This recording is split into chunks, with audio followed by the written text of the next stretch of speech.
So to define milestones that you can achieve, to make sure that there are KPIs defined that you look at that show positive traction, no matter what it is. In my case, it's volume. At the end of the day, it will also be revenues and bottom line and all that. But at the beginning, it's got to be something.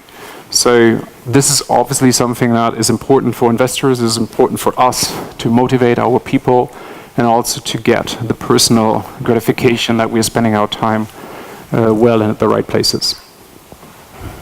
MoneyPark 1.0, getting into the market, just breaking into that extremely tight, cartellage-like business in mortgages that we have in this country. MoneyPark 2.0, earning the right to play. We are now, thankfully, we are profitable, we are growing out of our own means, and this is, to me, the stage now where we actually turn it from a startup into, hopefully, at some point, a well-oiled machine. It is far from that yet. It's still so many things that we need to do better, but this is one part of our story now. And we have now started MoneyPark 3.0, which to me is beginning to start, putting in the Amazon type element into the business. So we launched in cooperation with another startup, a machine learning based data service on real estate. Very recently, we're going to be pushing heavily into this direction to make sure that we have a certain story to tell to our customers before, during, and after the transaction. So you can imagine if you sell a mortgage, you're relevant for the customer when he needs you to finance your house. But the moment I sell a 10-year mortgage, I'm completely irrelevant to my customer for the next 8 years, when he can start thinking about refinancing it.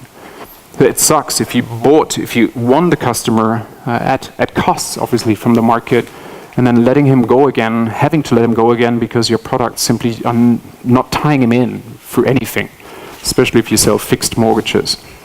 So hence, we need to think constantly about how do we create more value for the customer before he joins us, after he actually talked to us.